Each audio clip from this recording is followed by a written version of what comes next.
everyone. I am Hassel Aviles, and you are listening to We Have Lived by Not 9 to 5. This will include the highs, the lows, and everything in between. We may talk about some difficult topics. We may cover mental health and substance use challenges. We want to have a real open dialogue about what it's like to work in the hospitality industry. Hello, everybody. Welcome back to We Have Lived by Not 9 to 5. For those who are new to our podcast, we are on episode 8, and the intention with this podcast is to learn from each other. I am here to tell you about experiences I have lived. I'm here to listen to experiences you have lived, and the podcast is here to share experiences we have lived. Conversations will always include highs and lows and everything in between. That can include really difficult topics, mental health challenges, all kinds of other aspects of the hospitality industry, which we all experience. And for those who don't know, Not 9 to 5, we're a nonprofit global leader in mental health advocacy and education on specifically mental health and substance use challenges in the hospitality and culinary industry. Our community includes restaurants, bars, hotels, breweries, wineries. We're a vast industry. If you're in it, you already know that. And I'm the founding director of Not 9 to 5 today, but I grew up in restaurants. I was a teenager, my first job as a host, and I was always made to feel very disposable. And I never felt like I had psychological safety in the workplace, and I felt like my mental health challenges were very much held against me and not addressed in a way, which even though I was in a workplace. So the point of this podcast is to talk to a lot of folks in the industry who, are all working in different ways to move the dial forward and create meaningful change. So I'm so excited for today because our guest is Suresh Doss, and I really don't want to read your bio to you, Suresh. So I'm going to ask you to introduce yourself for those who don't know you. Thank you for having me, Hassel. It's an honor to be here on this podcast with you. And we've known each other for quite some time, so to be able to share, two mics is great. It is. I'm a food writer based out of Toronto. Food, I guess, and beverage occasionally, but not so much. More really food. I've been writing about food and telling stories about the small quote unquote mom and pop shops, as people like to refer to them, for the past 20 years now, as of September 2023. And my beat is just like, I grew up in the suburbs of Toronto, and I was always comfortable being in these places where the menus were never really in English. And there was really a lack of that storytelling in the city with mainstream media. Quite a bit of, quite a lack of it. So I just thought, this is my beat, and I loved being in those spaces. So it was just natural. And I've been doing it now for 20 years. I've done it for a variety of publications. Mm-hmm. For CBC for the past 8 years now, I have a weekly column where I basically narrow down the story to one neighborhood, one street, one intersection, one place, one person, and a couple of dishes that tell the story of that person's journey. It's so incredible. 20 years? Mm-hmm, 20 years. 2003. I just think that's incredible. I would say I'm probably almost becoming a dinosaur in my field now, because there's not a lot of people that have been doing it for as long as I've been doing it. Agreed. And once I'm done, there's maybe like one or two other people that are documenting food in the GTA, and we're a dying breed.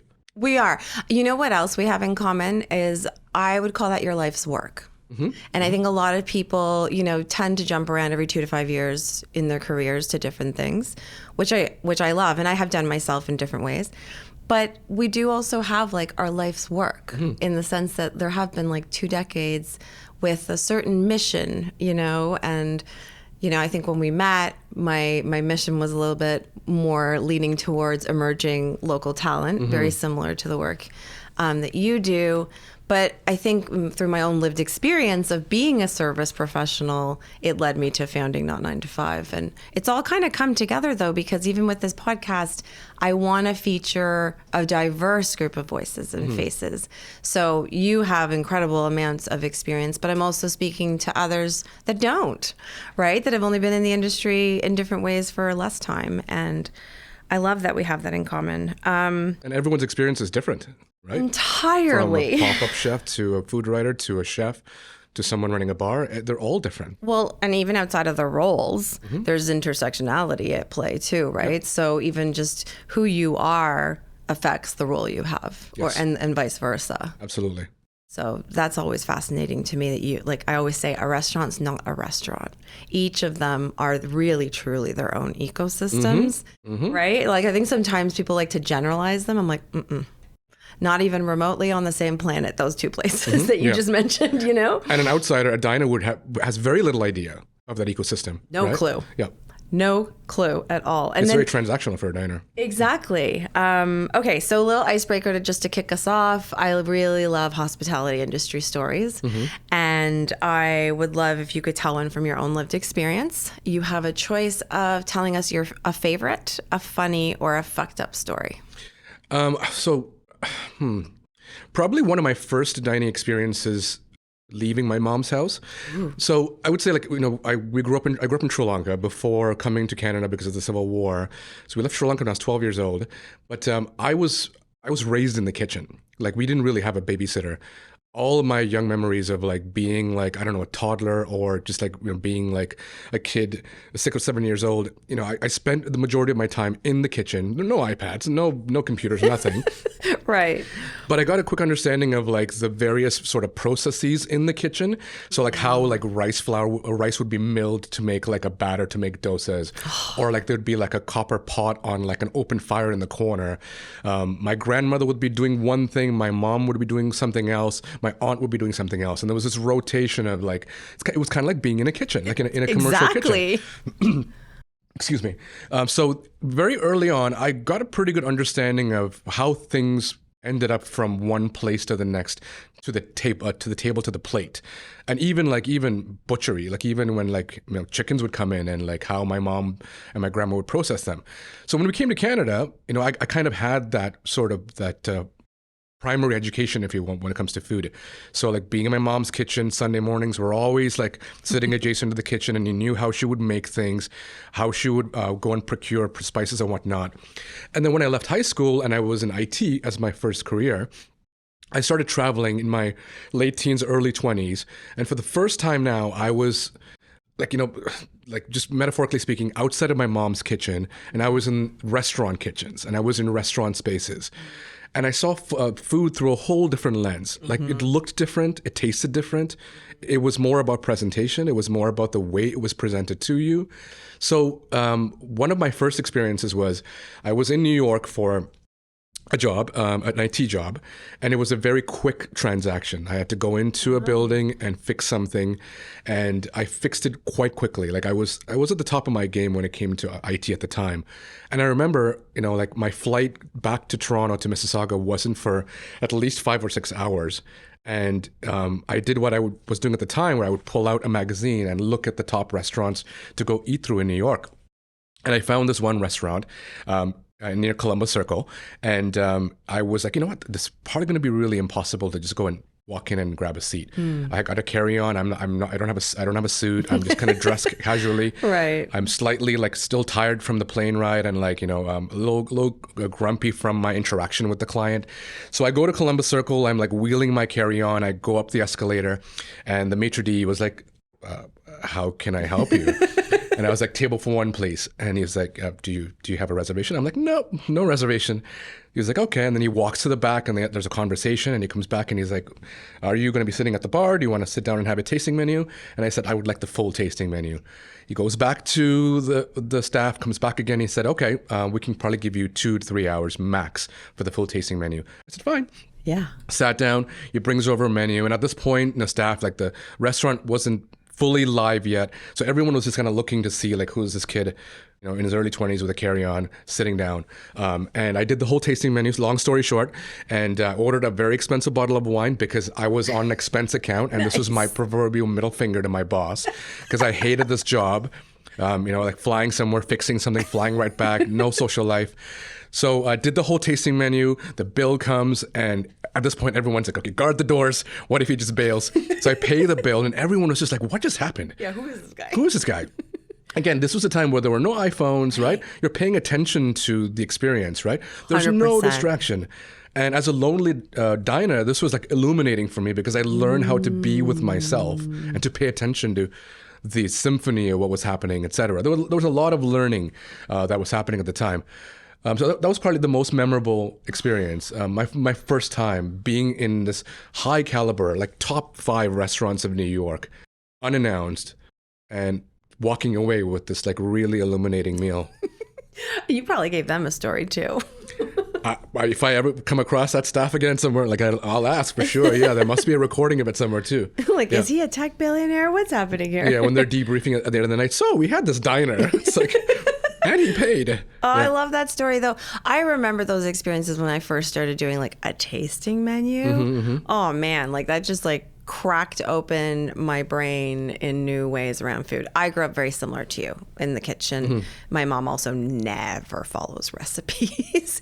Everything is, like a little bit of this and you taste it and a little bit of that. And part intuition, part memory. It is. And I remember you talking once about like how you were going to try to track your mom so that you could document a recipe. And that landed really deep in my heart because I remember having the same feelings of, but how am I going to document this and remember this? Like, how can I pass this on? Funny enough now, though, I cook like that still. Yeah. Okay, you do. Yeah. I do. Yeah. I mean, I think you also learn it your own way, too. I Correct. mean, I don't think the pursuit of perfection and the pursuit of like trying to like nail your parents' recipe should not be the goal because you'll never, and maybe the pursuit is wonderful because you'll never achieve it, right? and you shouldn't. Right. But it's that beauty of like when we eventually do lose our parents, we'll remember that taste and we'll remember what we have right now. Like my grandma would make this really bizarre spaghetti dish that she was making clearly to try to make us happy in Canada because my sister had told her kids in school were having spaghetti and meatballs. But she would make the spaghetti with no meatballs, with a meat sauce, with ketchup in it. So it was like this really interesting sweet spaghetti dish. But now I was craving this last night. Because it's nostalgic. I make better spaghetti, but I want that particular version of it. I very much relate to that. There's a lot of things from my childhood that aren't quote unquote like amazing, but they're meaningful to me. And so I crave them and I make them and I want them. And I want my kids to know about them, Yeah, that's beautiful. It is beautiful. Yeah. It is beautiful. I also love what you said, like, thanks for letting me off the hook on trying to replicate what she does. And you're right. There's nothing wrong with putting yourself into these dishes too, because we are the next generation. And we can do that. And that kind of loss, a loss in terms of the taste or that nostalgia is important. It kind of strengthens us and it makes us who we are, right? So. Oh, that's so beautiful. I love that. Thank you for that. We've throughout the years, we've talked a lot about, and I know you've covered this before, like various significant changes throughout the last few years. I'm curious, which ones stand out the most to you, and specifically to the hospitality industry? I mean, this industry... And I know there's so many. Yeah. But, But I mean, this industry has taken a beating in the past few years. It has. I mean, even before the pandemic times, we're talking about an industry that runs on razor thin sort of margins and like is constantly, the diner is always in control of the narrative when it comes to social media and like the advent of the internet and the sort of like the democratization of commentary, right? It always feels like you have this industry that just goes above and beyond to entertain and to nourish and to fill our souls with experiences. But the other side of the industry has never been forgiving. And now you have the pandemic, which has kind of like thrown so many different wrenches, right?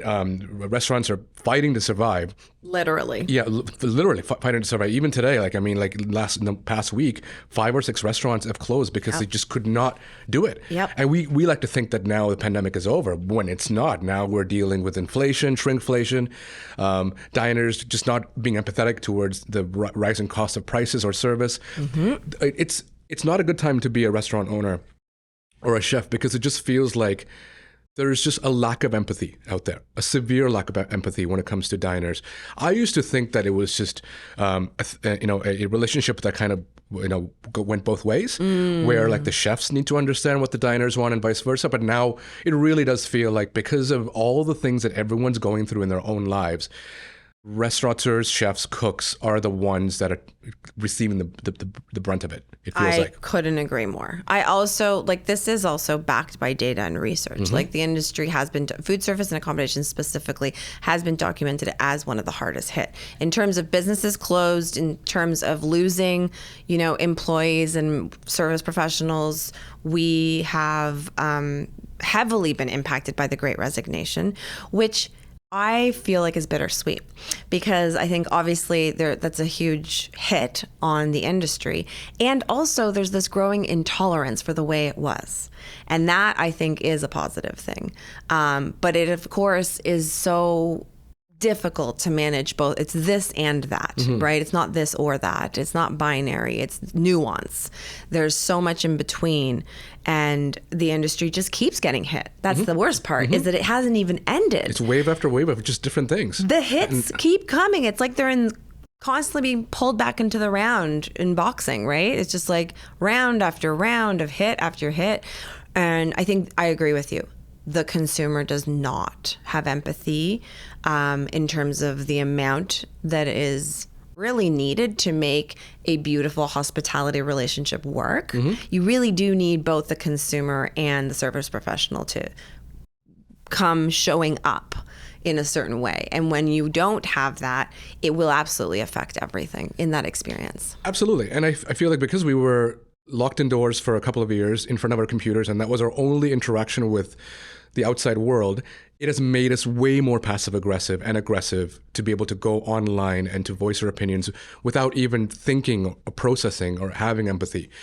I've never picked so many fights on Twitter and Facebook on Reddit with people that are just like, would go and they would read about a restaurant and you could tell they haven't been to the restaurant, and they'll just be like, oh, I heard the food there is terrible. And I hear the chef is just, plagiarizing or whatever. And I'm like, well, but have you been there? Like, what do you know about this place? Exactly. Aside from the previous comment that you just read, and we're just propagating this hate. It feels like it's gotten worse this year because of, the inflation and because of the other things that are happening on the consumer side. And it just feels like, I don't know if it's going to get better. And we're now going into winter, which is also a very hard time for restaurants. So it just feels like, as you said, it's one round after another. It honestly breaks my heart sometimes when I think about it. I've also spoken to people all over. Like, it's a different version of the same story in a lot of parts of the world. It's not just North America that we're talking about. And that part, sometimes, again, like I said, I'm always on both sides. It makes me feel all of the emotions of like rage and discomfort and frustration, at the lack of understanding and compassion and empathy on the consumer side. But then it also sometimes really gets me worked up in a positive, excited way to see how the service side of the industry is really hard, challenging the status quo and really wanting to push things forward in a different way. And you see this with, podcasts like this, but you see this with articles being written that wouldn't have been written 10 years ago, and books being written, and, so many different, even people I follow on Instagram, I find like so many different kinds of storytelling and in their captions of people being way more transparent than they've ever been about their employers. And I'm not just talking about calling people out or cancel culture. I'm not talking about that. I'm talking about just like genuine stories of people just openly sharing and having the conversation, having a real conversation. Right? Because when I grew up, there was no conversation. Yep. It was silence and shame and oppression at play. And it was get back to work, check your shit at the door. That's how I was always treated. There was maybe one restaurant where that wasn't the case, but all the other ones, that was the case. And so I know it's, sometimes I feel like something that we always talk about, but it's because it does still happen. Yeah, of course. And it's one of the good things that has come out of the pandemic, though, I feel like, that we're having those conversations. Exactly. So it's good to see those podcasts and those articles and people like actually using their platforms, like whether it's Instagram or whatever, to talk about mental health and to talk about the trials and tribulations of the industry they're working in, right?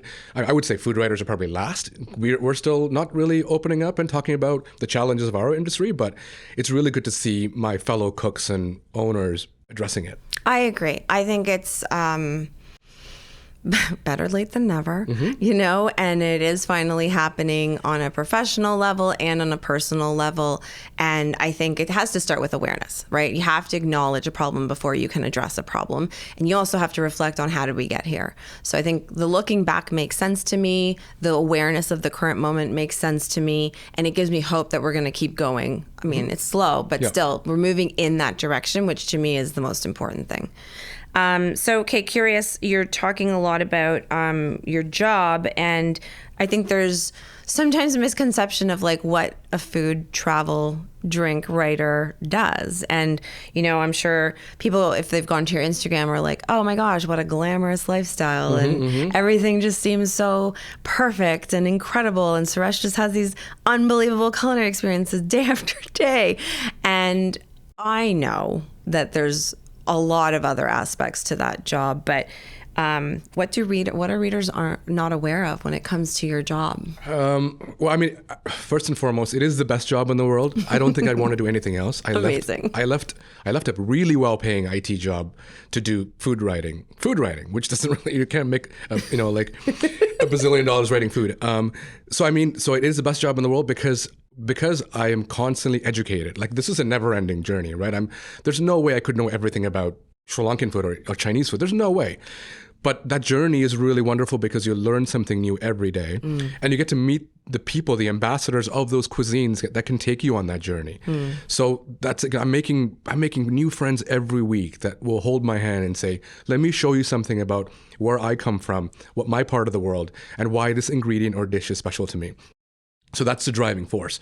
But the challenges, there are a lot of challenges, both physically and mentally. So, I mean, just to give you a snapshot, I approach my storytelling much like a food critic would, but I'm not a food critic. And what I mean by that is, if I want to profile or tell the story of a place and a dish, I don't just go to that place once. I don't just speak to that person once and eat that dish once.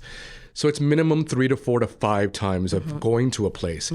And, you know, we're talking about the Greater Toronto area, which is a very sort of spread out place in Ontario.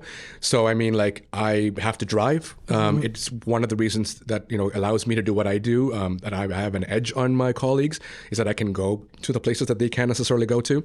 So there's that aspect of like having to like drive 45 minutes to go eat the mole that you want to have from that lady in Burlington that is making amazing mole.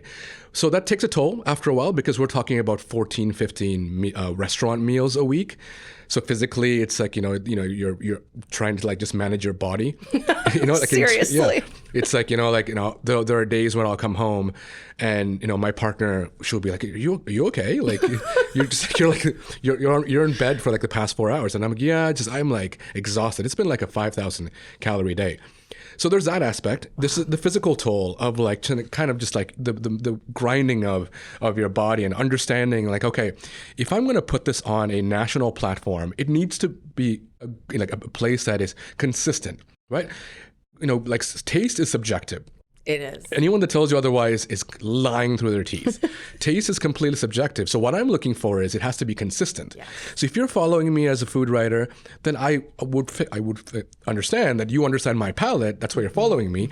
So you trust my palate. Yes. To get to that point where I can say it's consistent, I have to go multiple times, right? So there's that. And then there's the the lack of privacy as you continue to do this, right? Say more about that.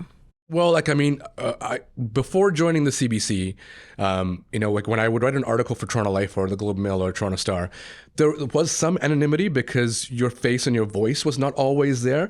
The story was about the place and about the person, right? But I didn't realize that after being on CBC and a national platform with one of the most listened to food segments in the country, that my voice would be recognized before my face.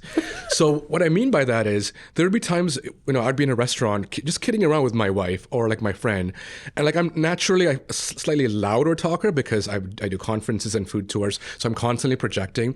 And then there'd be a person like 2 tables over, you know that they recognize me just based on my voice, not based on the way I look. So for me, it's hard to explain this, but I don't see that coming because I don't know that they've recognized me because How they're not would looking you? at me, right? They recognize my voice. So like I'd be in a playground with my son and I'd be talking to him. We'd be talking and someone would be like, "Hey, you're Suresh." And I'm like, "Oh, like I didn't see that coming." So I couldn't prep for it. So it is that complete lack of privacy, which is wonderful because it's always a positive comment. It's rarely a negative comment. That's great. But I can't prep myself for it, so I have to be always on. And it's not an always on as you recognize me on TV or something. It's a radio thing, which is way worse, I find. Interesting. I really, that resonates a lot though, that being caught off guard experience. Like I'm someone who likes to mentally and emotionally prepare for everything that's happening, you know, like coming and doing these interviews, like there's a lot that goes in so that I can be here and be ready. But if I had to be caught off guard like that all the time, that would definitely affect me. Yeah, I mean, it's not that I want to like... Even if it's always positive, because sometimes you're just, like you said, you're having a moment with your son. Yeah. You're not in the... or you can be in like pajamas. Oh, yeah, or like, park. if I, just like curse because something happened. I stubbed my toe on something, right? Well, that would be me for sure. Yeah. But anyway, I mean, like it's a first world problem, but it is something that I just didn't see coming. The auditory sort of recognition is just something that I'm still getting used to 8 years in. Yeah, that makes a lot of sense. I love, though, that you have this opportunity to educate the consumer more. You know, we were saying earlier, like, that's really missing. And I think that is one of the most important changes I hope to see in the next, 5 to 10 years is more awareness and education for the consumer, not just of like supply chain, like why are restaurants so expensive these days? Why is everything costing so much? Labor is going up, like all these different things are happening. And they're all happening for good reasons in terms of equitable workplaces, obviously not the supply chain stuff. But I think the consumer understanding what culinary experiences actually cost is a positive thing. I know it's like a hard dose of reality because they've been underpaying. Absolutely, yes. If you forget to realize why those dumplings only cost $5, maybe they shouldn't be costing $5, right? Like we were totally okay with paying $40 for pasta, but as soon as a Chinese restaurant raises the prices by a quarter, people start rioting. It's like I feel like we've lost a narrative here in terms of understanding the true cost of food. And I mean, the reality is dining out is a privilege, right? Like, I think we should just accept that, right? Like, it's a privilege to be able to go out to a restaurant, to go out to places and to eat food that someone else made, telling a story of a different place and love and care, right? Just not forget that. I love that because I always used to say, dining out is a privilege. It's not a right. Not everyone gets to do it. And it did used to be that way. We used to use culinary experiences as a special occasion, as a celebration. That's right. And only, obviously when we've been underpaying for things, has it become a daily experience? But I have now learned that when things are not priced accordingly, someone is paying. It's just usually in ways that we don't see. It's hidden, It's hidden, like there's always a sacrifice. It never goes without harm. It never goes without damage. It never goes without sacrifice. Someone, whether it's labor, migrant workers, agriculture, farmers, or inequitable workplaces, inadequate compensation, like all these different ways in which it shows up, it is paid. It's just not, unfortunately, for a long time been paid by the consumer.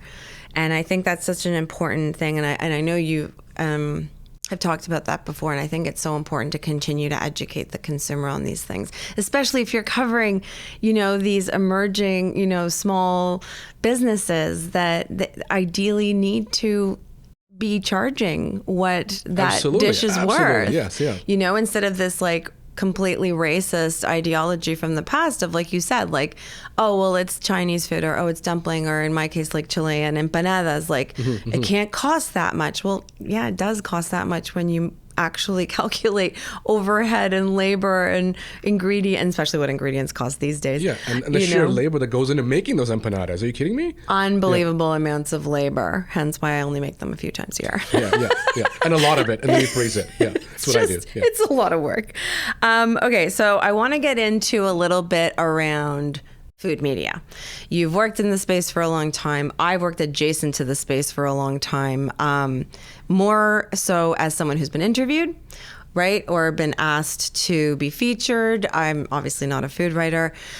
But I will say I've had so many experiences where I really feel like they are complicit in upholding the way things are and have been for a long time. What I mean by that is keeping these things in the dark, keeping the consumer ignorant, keeping this idea of chefs or restaurant owners, in this like elevated pedestal place. They contribute to all these things. And it's always really bothered me because I think sometimes that ends up seeping into the workplace, and then they get away with a lot more harm in the workplace because the food media has put them on this pedestal and because the consumer is ignorant. It's kind of like the perfect storm for getting away with things. So in a previous interview, I think it was episode 2, I sat down with Justin Arnett-Graham of Terms of Service podcast. And we were talking about food media in Chicago mostly, but also just in general. And he quoted something that really landed with me, which was, he said, "Food media is for the consumer. It is not for the hospitality community." Now, before I ask you to comment on that, I want to give you a little bit of context. The way I understood that statement was, that's the way it is, not the way it should be. But kind of commenting on like, that's been his experience, that's what he's seen. I'm curious, do you agree or disagree, and why? So I disagree. I think I know where Justin's coming from. And I think it has a lot to do with modern day food media where there is this allure of like having food, sort of having a profile of a chef being this conduit to this glamorous lifestyle and this cool chef that is doing this really innovative, inventive cuisine, and it looks sexy and looks pretty, etc. And it's so easy as a content creator to kind of go in that direction because you can get the photos that you want. It's chef worship, etc. It's been done before. Magazines have been sort of using the same formula for decades, and with like this new sort of like category of content creators with TikTokers, etc., they follow the same formula, right? And that kind of content services the consumer because it gives the consumer a conduit into this cool kitchen, etc. But my line of work, I don't do that, which is why I disagree. So for me, it's like I've never posted a single Instagram story or a reel or a profile to get clicks or to get followers. I think you may have seen this. Like I even call out people to unfollow me if they don't like what I do because I just don't give a shit. Unfollow me. I don't care. Because for me, it's like my ethos is we happen to be living in this part of the world where something really special is happening, and it's been happening for the past 40, 50 years. And I feel like in 40, 50 years, Canada is going to be perceived as this incubator of world culinary talent and nostalgia. I'm living right in the middle of it. How do I tell that story that nobody else can tell? So for me, it's like I'm learning it. I just want to take it and I want to share it. So for me, it's like I think that I benefit the hospitality industry because as soon as I share that story, if the next time I go to that place, I get hugs and I get like people kneeling down and saying, because of you, because of your reach, people actually drove out and printed something and said, Suresh, order this. So I said, order this. So like I see the idea of like, if I had social power, how can I use it for good? I see that play out. But I also see that my colleagues in similar spaces, they're not doing that for the same reasons. They're doing it because they want reach. They want to be able to get the followers and get notoriety. I just don't think that I would ever want to do it that way, and I've never done it that way. And there are few food writers that don't do that way, that do understand the reach of what they're doing. And I know when I speak to chefs, they recognize those few individuals, and they are happy that those individuals exist to be able to kind of tell meaningful stories, but to also have that transfer of capital and power. I think you just nailed it, though. You said that there are few. Well, because and you social are one media of those few, but it is few. As I said, I'm a dinosaur now, like almost a dinosaur. Well, because the internet has changed everything, right? The social media has changed everything. Of course, right? It has. I guess I just keep going back to I haven't seen, like, you are one of the few, in my opinion, that genuinely doesn't give a fuck, genuinely writes about something from an authentic place. It's your real, no one's making you choose the places you go to, you choose them. And you are genuinely trying to benefit the hospitality community, add to it, make it more rich, educate the consumer, all at the same time. But in my experience, you are one of the few. I've seen food media, for the most part, not really ever care about the hospitality community. In all the interviews I've ever done, in any publication, newspaper, TV show, live morning show, you name it, it's always through the lens of the consumer. And in the service to the consumer. Exactly. Yeah, it's not cool to talk about what really happens behind the scenes, right? And also, it's not cool to service the community. But as a result, the community gets left behind and the community gets the brunt. And the consumer gets a very warped view of what the industry is. Totally right? Warped. Like, warped, like, completely warped. Oh my gosh. Okay, so you've talked a little bit about how in your opinion, food media does have a responsibility to the food community, and you're contributing to that in your way. How do you think, realistically, like knowing what we know about the industry, how do you think food media could move forward? Ideally, more to not to be more like you, but just to really genuinely contribute more to the community. Well, we need more food media. Okay, say more about that. We're losing so many publications. Like, I mean, like, editorial boards are being cut left, right, and center. It just feels like there are fewer and fewer platforms. I mean, like when I started in 2003, the only reason I was able to find a following was because I had the IT background to be able to build a website and get it off the ground by myself. Right. So I didn't need to worry about the gatekeepers as much. And there are a lot of gatekeepers, right? I mean, there are a lot of editors that will immediately reject pitches because they don't know if it'll get clicks. They don't know who these personalities are. So if you're a new food writer in the city, there's no editor that's going to say yes to a new pitch, regardless of how wonderful it is or how aware it is of the current situational sort of like hospitality industry in the city. It's really hard to get past that wall. So we need more food media, and we need food media to take chances on younger voices that are diverse, because we're living now in a time in the city where there are so many diverse storytellers. They're just doing it in their own way. And if we don't give these storytellers a platform beyond TikTok and Instagram, they're going to be stuck in that formula. Because there is a formula, right? The real formula. Here are 5 places me and my date checked out on Queen West, right? I'm so sick of seeing that. But that is a formula that seems to work. Yes. Because there's no other conduit. There's no other sort of platform. So we need more platforms, and we need editors to be able to take chances. Not every story needs to be about the coolest chef in the city that's doing amazing things with hummus. Amen. Right? It's like, talk about, the collective of women that are using a communal oven in Thorncliffe Park that are making pita every week because they don't have an oven in their apartment buildings. But I mean, like an editor would be like, well, is that sexy? Is that a cool story? No, it's a relevant story, right? Relevancy sometimes is more important than what you think will get triple digits or thousands of clicks. So we need that.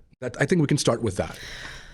Yes, please. And more diverse storytelling, just those 2 things. Like, just go beyond what's new in Toronto. What's the new restaurant that just opened on Queen West? Let's go beyond that.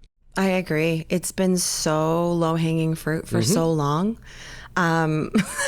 Sometimes I'm like you. I just avoid a lot of the clickbaity. I don't even look at them, because I just know that it's just going to try to feed me the same thing in a different package. It's always the same. And I think the other way in which food media, I feel like, has caused a lot of harm and contributed to a lot of problems, and is very complicit in upholding the way things are, is with how racism and white supremacy culture shows up.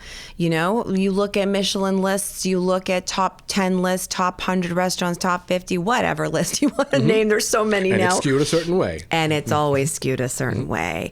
And it's always the usual suspects. And it's mostly cis-het white males. And it's so obvious now, too. Like in 2023, when you see it, you're like, that unreal. Looks so obvious. And we're just going to ignore the elephant in the room that we're living in the city, but this list is skewing so Eurocentric, and now it's all like also Japanese.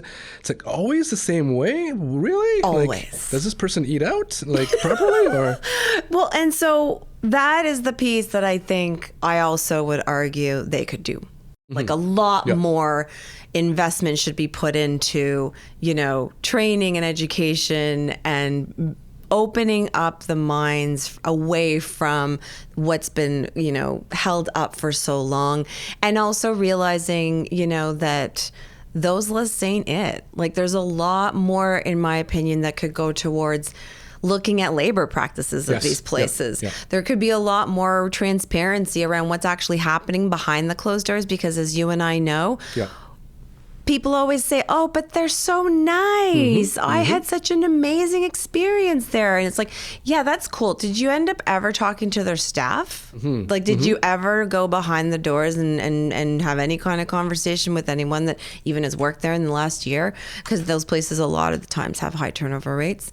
And so, that's where I always, like, one of my favorite questions to ask a server. And it's so funny because the way my hospitality experiences skew as a result of this question is they'll be serving and they'll come around, how you doing? How's everything? I'm like, great. Hey, how's your night going? And they're always thrown off. They're like, because they're not expecting that. They're like, no one's ever asked me that. And then I'm like, are people being nice tonight? Are people being nice to you today? Are diners being nice to you? The answer is always no. That's my question. I'm not talking about people like your staff. I'm saying, like, are your guests that you're serving tonight being nice to you? And the look on their faces every time I ask this question, I do this all the time. I wish I documented but the looks on their faces, it's always one of two. One of like, holy shit, I feel so seen and heard, like a human, because the job is very dehumanizing sometimes. Absolutely. And second, emotional. Emotion comes up a lot of times because they feel seen and heard as a result. So it's like shock, or it's like, oh my gosh. Yeah, caught off. Yeah. And they're all like, Hassel, can I pull you aside for like 20 minutes so I can rant in the corner and tell you how my day is going? Just my day. Even if they don't tell me, the fact that I ask them seems to change the whole experience. Every time, my dinner before then and my dinner after that moment, entirely different experience. And it's not about, trying to win anyone over. It's just like, I need you to know that I see you as a human. Because I remember doing your job and I never felt seen as a human. I felt very dehumanized and I felt like invisible. And that that has a lot of impact on people. Very few people can relate the way you do, because very few people have worked in the industry before becoming diners, right? Right. So it's like, how can people relate? Like the average diner can't relate. The expectations are so high. They want a certain level of experience and food for the price that they're paying. It is dehumanizing, right? It is. Because the service staff are the ones that, they're performing and they're on a stage and they need to present. The criteria needs to change. And they're like, I totally agree with you. And it's the same with culinary professionals too in the kitchen, even though they're not interacting with the consumer usually. I mean, sometimes they are, but usually they're not. There's still a ripple effect that happens there, And I just think, going back to what we were talking about earlier, if you're listening and you're a consumer and you're not in the industry, just please show up with an abundance of compassion and patience when you dine out. It is so fucking important to humanize people that are serving you, that are giving you a culinary experience, and that, are literally benefiting and elevating your day and your life. And making the city a better place by just representing our culture. And if you have any sort of like negative or like mediocre or lukewarm experience, communicate it at the restaurant or like with a phone call following. Don't go on Google reviews or Yelp and Facebook. Like, that's just not the way we should function as a community, especially in a time now where we're trying to rebuild and rebuild better, right? Rebuild differently. I think we can all be empathetic and kind of forgive. And, if you have a bad experience, just say it. Don't go online. Thank you for saying that, because it's so true. It doesn't matter what job you do, wherever you work. would you want a review of a maybe not great interaction with you posted on social? Or would you prefer the person to come and talk to you and be like, hey, can I share some feedback with you about what just happened? That's really different. Totally. And you're really great at doing that. Like I've seen you do that in person, where like you'll go to a festival or you go to a restaurant and you will give feedback. And that is, it may feel like tough and like it may feel a little awkward to do it because you don't want to be the person that necessarily has to do it. But it's important. We need to kind of shed that skin and be kind of a bit more American that way. Like I'm just going to say it. I think it's important to share feedback. And this is something our industry also is very confused on. Feedback is a gift. Even when it's negative, even when it's uncomfortable. Like people have told me things like, oh, I hated that thing. I'm like, cool. Doesn't matter you hated it. Can you tell me why? Like specifically, what did you hate? Because we only see things through our lens.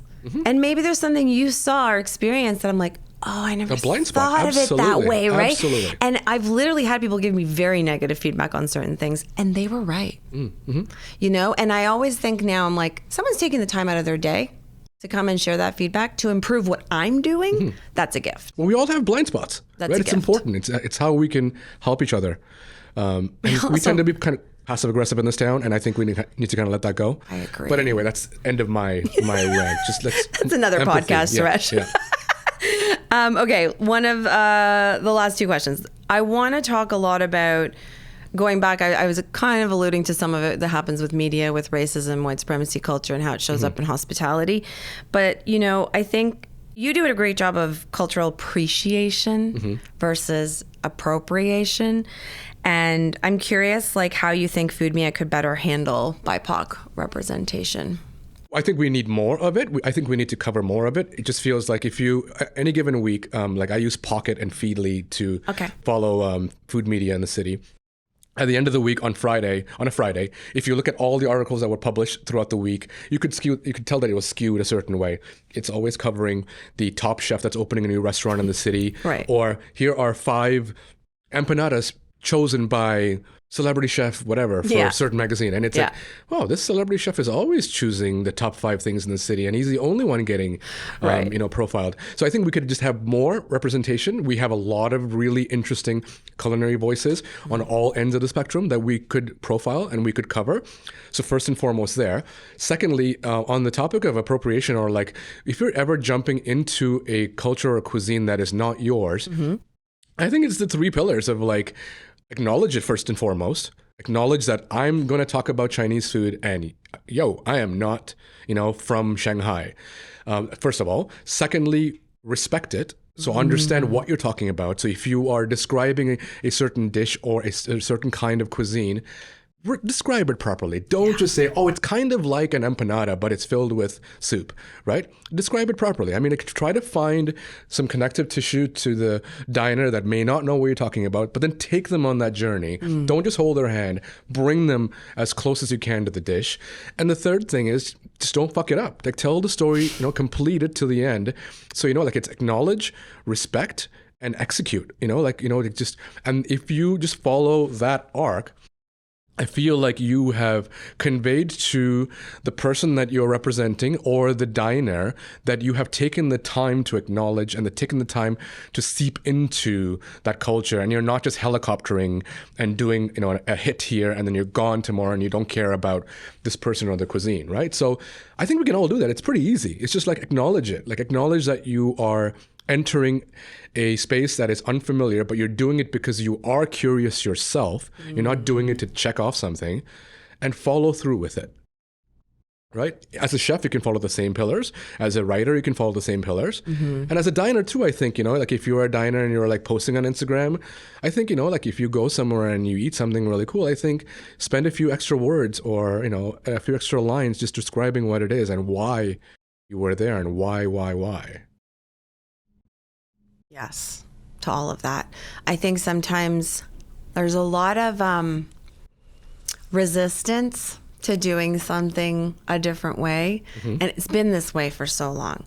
I think it's kind of lazy, and I think what you're describing is like, no, it's actually really simple. You just have to do like a little bit more than what they've been doing. Like what you just described wasn't like revolutionary, yet it doesn't happen.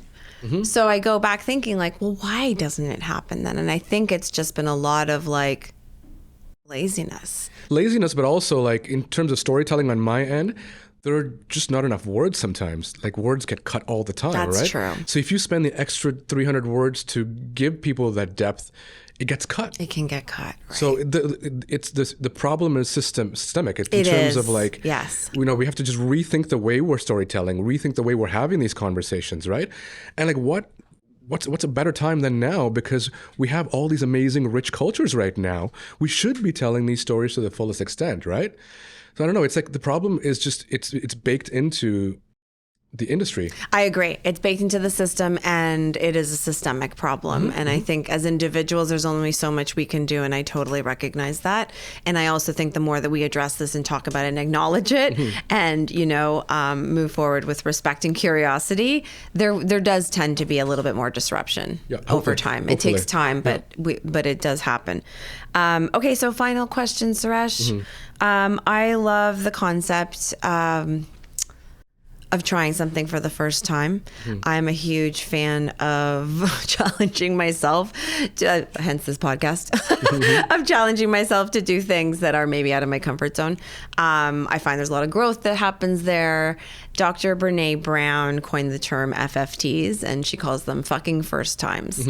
So when you do something for the first time, it's your FFT, right? And so I really resonate with this because I think a lot of us have these experiences, but we maybe don't recognize them, or we pretend we're not having them, like, because we don't want to look like we suck at something. And there's a lot of like, oh, I'm supposed to be amazing at this, even though it's your first time. And that's just not how it works.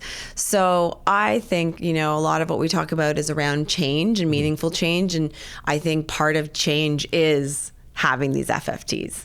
So I'm curious if you can think of a latest FFT you've had and how you manage it. I mean, it is really the only way for me to grow, to be able to kind of make mistakes and grow. And for me, I guess when you say FFTs, I think part of my philosophy in terms of storytelling and learning about cuisines, especially in the GTA, where there seems to be something new every week from some other part of the world. For me, I always assume that the only way I can really get close to that dish is if I can try to see if I can make it myself. If I can make it myself. So like whether it's like, okay, so this Chilean empanada. So like what would make that harder to make than like say a Jamaican patty or something? So for me, FFTs are when I go home, it may not be that week when I talk about that story, but like at some point I need to be able to be responsible to make that dish so I can speak to it, so I know how difficult it is or the complications of it, or maybe there's something I learned by making that dish that brings me closer to that culture in terms of like, oh, that's why it's made a certain way because it needs to be preserved or it needs to be transported. So for me, my FFTs are like weekly like that, or it's like, I had a stew and I need to go home and learn exactly, but why was it made in reverse order of like what I would think my mom would make, right? Like she would never sear something before doing it this way, but this person specifically did it this way. So that's the first thing that comes to mind, the FFTs. And I guess the second thing is just like learning about, like I have so many blind spots when it comes to cultures. And the biggest lesson that I've learned in the past 10 years is regionality. No cuisine is monolithic, right? You just can't talk. You just can't say I like Indian food anymore. You have to tell me what kind of Indian food. I refuse to hear that you just love shawarma. I need to know what kind of shawarma it is, right? So for me, that regionality is my FFTs every week, where it's like I'll go to a place and I'll eat something and I'll go, oh, this is like a Oaxacan chicken mole. And the chef will be like, no, this is from 3 towns over where we do not consider ourselves Oaxacan. We consider ourselves an ancestral so-and-so, and this is how it's made. And you're just like, I know nothing about the food of the world. Right. And it changes my language. So those are my FFTs, where it's like regional and micro-regional and zooming in. So I hope that answers your question. I think you've also enlightened me with an epiphany I just had, which is someone like you that is constantly putting themselves in a vulnerable position doesn't see them as scary anymore because you do it all the time, it sounds like. Yeah, but I am scared whenever I put it online Okay. or put it through media because, again, the climate has changed a lot now with Right. post-pandemic. It just feels like everyone is just really quick to jump on the trigger and to come at you for something. So my job is a lot harder now because I have to keep hitting home runs every week, right? So if I tell you to go to this particular Lebanese shawarma place on Thursday, and if you don't like it, it falls onto me. Like last week, I got a comment from someone who went to a Turkish doner place, and they took the time to like find me on Reddit, DM me and say, hey, I went there. The food was really dry. It was not good. And my response was like, well, I didn't make it. It's like, but also like consistent, like it's a human being made it. Exactly. Do you want us to like be living in a world where robots make our food and it's consistent every single time? So I mean, like there is that scrutiny there now, more so now than before. I feel it now way more than I did before the pandemic, where it's like, there's a lot of fear especially when I'm sharing something new. Like I wrote about a Chinese Korean place last week, a very specific culture of Chinese Korean food where, Korean chefs moved to China, worked there, went back to Korea, and there were dishes that you're like, wait, I know what that is, but that does not look and taste like what it's supposed to. And that iterate version of it is amazing. But I was like, how do I explain this on radio within 6 minutes? Right. That you order this like mapo tofu and it's not what you think it is, but this version is not superior, but it is so unique. And then obviously, I got calls and emails from people that were like, oh, that's not mapo tofu. And I'm like, well, what is mapo tofu? Like what is, when you say Indian food, what is it, right?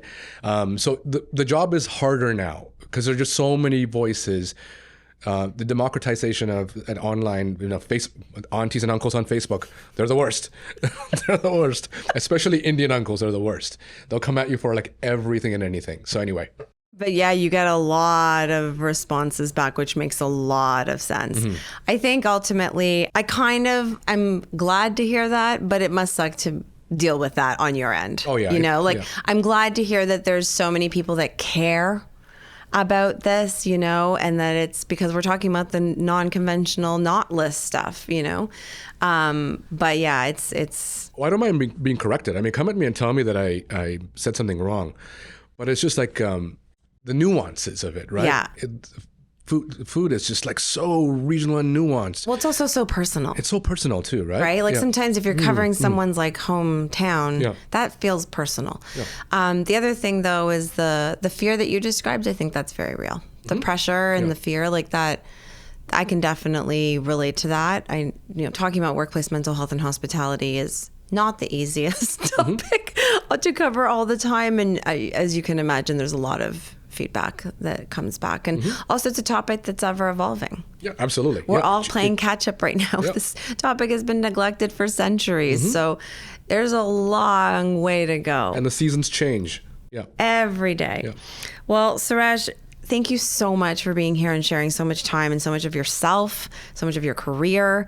I know I've learned a ton, and I'm just so grateful for you coming. Oh, thank you. This is a very unique opportunity. I've never done it this way before. It's always been come talk about food and how amazing the GTA is, but like to be able to open the cracks and to have an honest conversation. It's been really amazing. I will not forget this. Thank you. Oh, thank you for saying that. Thank you, Hassel. I feel like we got the real Suresh. Cool. I think you did. You did. Yeah.